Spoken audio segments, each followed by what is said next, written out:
याद रखना, जिस संसार के भरोसे तुम जी रहे हो, ये जमाना ना किसी का था, ना किसी का है, न रहे। बागेश्वर बाबा धीरेन्द्र शास्त्री के तंत्र मंत्र का सीक्रेट गेम। प्रेत दरबार में होती है भूतों की पिटाई।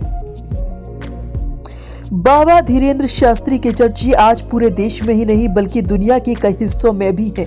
भक्तों की नजर में बाबा एक ऐसी मेडिकल एक्सपर्ट है जो बिना कुछ कहे ही उनके दिल की आवाज सुन लेते हैं, उनके दिमाग की बात को पढ़ लेते हैं और फिर किसी एक्सपर्ट डॉक्टर की तरह चुटकियों में हर मर्ज का इलाज बता देते हैं।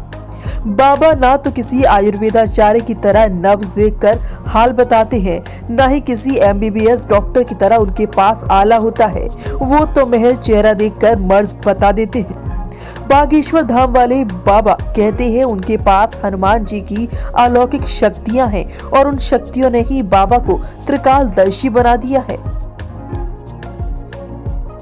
भक्त कहते हैं बागेश्वर बाबा अंतर्यामी है, उनकी आंखों में कोई अलौकिक आर्य मशीन है जो एक ही नजर में उनके दुख तकलीफों को स्कैन करके पढ़ लेते हैं। बाबा समस्या बताने से पहले ही सब कुछ जान लेते हैं। सामने बैठा शख्स कौन है, कहां से आया है, उनके मन में क्या चल रहा है। बाबा एक कागज पर पहले से ही ये सब लिखकर बैठे रहते हैं। कोई नहीं समझ पाता है कि बाबा के चमत्कारों की हकीकत क्या है। कोई नहीं जान पाता है कि ये हाथ की सफाई है या फिर कोई तंत्र मंत्र का खेल। इनमें से ज्यादातर लोग ऐसे होते हैं जिनके घर में कोई ना कोई सदस्य गंभीर रूप से बीमार होता है।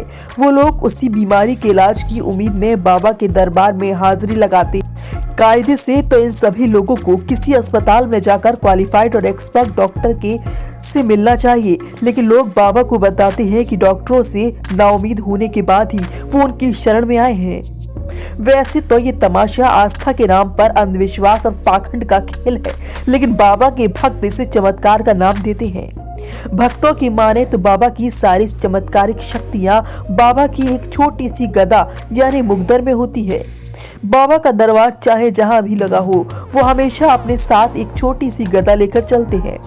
बाबा का कहना है कि इससे उन्हें हनुमान जी की शक्तियां मिलती रहती हैं। बागेश्वर बाबा धीरेन्द्र शास्त्री के भक्त उन्हें सबसे बड़ा डॉक्टर मानते हैं। दिव्य दरबार में हजारों लाखों भक्तों के सामने बैठे बाबा की हर बात में चमत्कार होता है, लेकिन बाबा ने इसे एक मंत्र चिकित्सा का नाम दिया है। बाबा के इस चमत्कारी खेल का सबसे बड़ा खिलाड़ी होता है उनका अदृश्य सेनापति। वो अदृश्य सेनापति कौन है, वो कहां से आता है और दरबार के किस कोने में खड़ा होता है, ये किसी को भी दिखाई नहीं देता है। दिखाई देती है तो बस प्रेत आत्माओं की पिटाई, जो बाबा के प्रेत दरबार में सबके सामने होती है।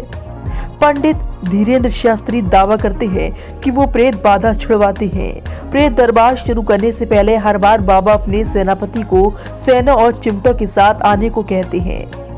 अलौकिक शक्तियों का ही असर है कि बाबा के दिव्य दरबार में भक्तों की भीड़ लगातार बढ़ती जा रही है। पिछले कुछ दिनों से हिंदू राष्ट्र का जयघोष करने वाले बागेश्वर बाबा के सबसे बड़े धार्मिक महोत्सव की शुरुआत हो गई है।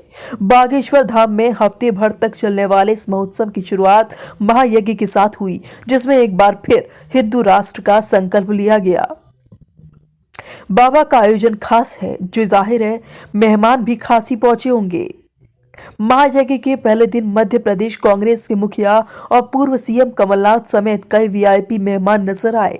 कांग्रेस नेता कमलनाथ बागेश्वर धाम बाबा बागेश्वर से मिलने बाहर निकले तो सवाल उनका इंतजार कर रहा था। सवाल ये था कि बाबा तो हिंदू राष्ट्र की बात करते हैं, तो क्या कमलनाथ हिंदू राष्ट्र वाले बयान का समर्थन करते हैं? 19 फरवरी तक चलने वाले इस आयोजन में दिग्गजों के आने की अभी तो शुरुआत हुई है। इसी बीच बीजेपी की दिग्गज नेता उमा भारती ने ट्वीट कर बाबा बागेश्वर को बुंदेलखंड का गौरव बताया है। चर्चा तो ये भी है कि मध्य प्रदेश के मुख्यमंत्री शिवराज सिंह चौहान 18 फरवरी को बागेश्वर धाम पहुंच सकते हैं, यानी चुनावी साल में बाबा के दरबार में पहुंचने वाले नेताओं की भीड़ लंबी हो सकती है। बागेश्वर धाम में हाजिरी लगाने पहुंच रहे नेताओं की इस आस्था को बाबा बागेश्वर की बढ़ती हुई ताकत का असर माना जा रहा है, क्योंकि देश दुनिया में मशहूर हो चुके धीरेन्द्र शास्त्री का सबसे बड़ा गढ़ मध्य प्रदेश के बुंदेलखंड इलाके में ही है। शायद यही वजह है कि मध्य प्रदेश के सभी राजनीतिक दलों के नेता बाबा का आशीर्वाद पाने के लिए उनके दरबार में हाजिरी लगा रहे हैं।